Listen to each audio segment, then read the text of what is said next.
ரீசெண்டா பாபநாசத்துக்கு போயிருந்தேன் ஃப்ரெண்டு வீட்டுக்கு. ஒரு சின்ன குட்டி ஸ்டோரி, டைம் இருந்தா கேளுங்க. ஸோ நைட்டு சாப்பிட வெளியே போலான்னு ஒரு ஹோட்டலுக்கு போயிருந்தோம். அப்போ வந்து அந்த பிரதர் வந்து மீட் பண்ண அவங்க வந்து பேசினாங்க. பிரதர், நான் வந்து ஒரு ப்ராடக்ட்டை வந்து நான் மேக் பண்ணி சேல் பண்ணிக்கிட்டு இருக்கேன் நல்ல முறையில். ஆனால் பட் எனக்கு எந்த ஒரு ப்ரொமோஷன் பண்ணுறதுக்குமே பேக்ரவுண்டுமே இப்போ இல்லை.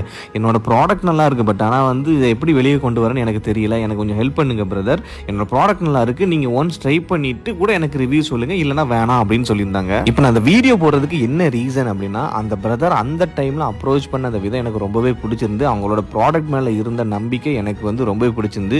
ஏன்னா நம்மளும் ஒரு ப்ராடக்ட் வந்து சேல் பண்ணுறோம் வைக்கிறோங்கும் போது அதோட கஷ்டம் நம்மளுக்கு தெரியும்.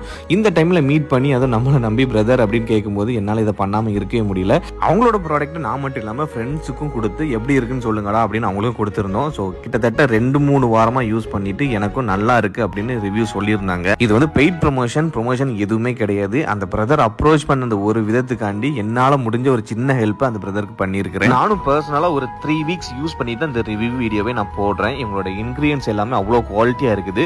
இந்த மாதிரி ஒரு நல்ல ப்ராடக்ட் மேக் பண்றவங்களுக்கு ஒரு ப்ரொமோஷன் பண்ணி கொடுக்குறது தப்பே இல்லைன்னு எனக்கு தோணுச்சு. அதனால தான் பண்ணியிருக்கேன். ஸோ அவங்களோட இன்கிரியன்ஸ் எல்லாமே பக்காவா இருந்துச்சு.